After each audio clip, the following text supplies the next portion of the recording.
Hey, it's Jay. Today I'm going to be talking about logical fallacies. You might be wondering, A, what are logical fallacies? Well, logical fallacy is an argument that looks like logic if you don't think about it. B, you might be wondering why this is in the activism playlist. Well, I put this in the activism playlist because I notice a lot of the times that politicians on the news will skirt around topics and they won't answer questions 100% directly. And almost every time I do it, it's a logical fallacy. And so I want you to be able to recognize when they're not being completely honest, or if they're not answering a question directly, so that you can better identify if a lawmaker is being truthful and whether or not you want to re-elect them. There are seven different types of logical fallacies which I'll be talking about. The first kind is an ad hominem. It's when you talk against the person, meaning that you don't focus on the issue or issues at hand, but you attack the person. An example of this is when was it? It was around 2016 election. I can't remember if it was before or after. And I was showing a friend he's not my friend anymore, in my game and sim class, a Seth Meyers video, I believe it was, where he was comparing Hillary Clinton and Donald Trump and like who was worse to elect or whatever. I showed him that, and I was also, while he was doing that, talking to my other friend, and I was like, I love you and no offense, but as a straight white male, you have a privilege and you will be fine no matter the outcome of the election. And the guy who was watching the video turned around and said, "That was the most feminazi thing I've ever heard you say." That was attacking me. It wasn't focusing on the issue or trying to, he wasn't inquiring why I said that or anything. It was just him attacking me. The second kind is an adpopulum. It's going against the people. This is different from an ad hominem, as instead of going against one person, you're going against a community of people. It's basically saying you don't need evidence, everyone knows this, they already know the answer to the question. It's trying to speak for everyone, and it's putting words in everyone else's mouth, basically. And it's saying, like, oh, everyone knows this means, when is generally the case, not everyone knows what it means. And so they're choosing not to educate other people, and so they will listen to whatever they say without questioning it. The third kind is a posthoc. It's after the fact, and it's looking at the past and trying to draw connections, even if there may not be one. It's finding correlation without causation.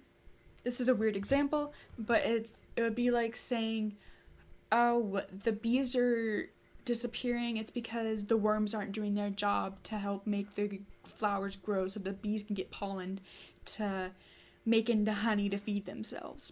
Number 4 is a slippery slope. But a slippery slope is basically you make a claim without support. You say there are consequences and that you'll go down the slippery slope, meaning like, oh, if you don't go to sleep at 10 at night, then you won't get 8 hours of sleep at night. It's like, well, it depends on when you get up and how much of the night you actually sleep, and you don't wake up middle of the night and stay up for a few hours. It's just throwing a theory out there with no evidence to back it up, basically. Number 5 is begging the question. So begging the question is basically saying that because something hasn't been proven false, it's true. Like an example, again, weird example would be saying that bananas are healthier than apples because they have better proteins, or not proteins, but they give you better vitamins or whatever. That's not necessarily true because they give you different vitamins, and one's not better than the other. They're just different. It's basically failing to disprove. It's basically like saying that, but failing to disprove something is not the same as proving something else. Like, failing to disprove something is not the same as proving. Number 6 is a hasty generalization. Basically, jumping to the conclusion. People may omit keywords to help an audience jump to conclusions that are inaccurate. So like my grandma, when she's trying to get something she wants, she will talk to my mom and she will only use the words that she wants my mom to focus on. She'll omit words to help get to the like, desired ending that she wants. And the seventh one I'm going to be briefly talking about is circular reasoning. It's basically someone saying you don't need evidence and that this question has answered itself.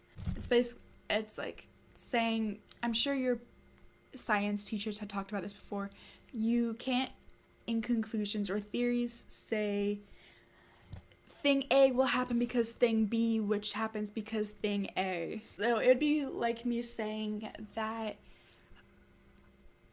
because I got a lot of sleep last night, and so I felt well rested, and I felt well rested because I got a lot of sleep last night. Like, you can't say that.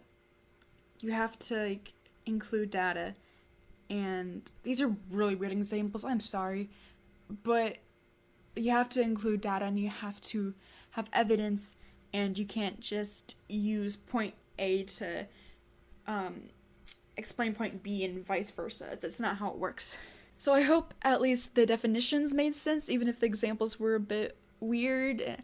I learned that in my speech class this past summer, and I just thought it would be a good short video to talk about so that you could identify when politicians are not answering questions. But that's all I've got for today. If you like this video, give it a thumbs up, and don't forget to subscribe for more writing, authorly, bookish, activism content like this, and don't forget to ring the little bell to get notified every time I upload.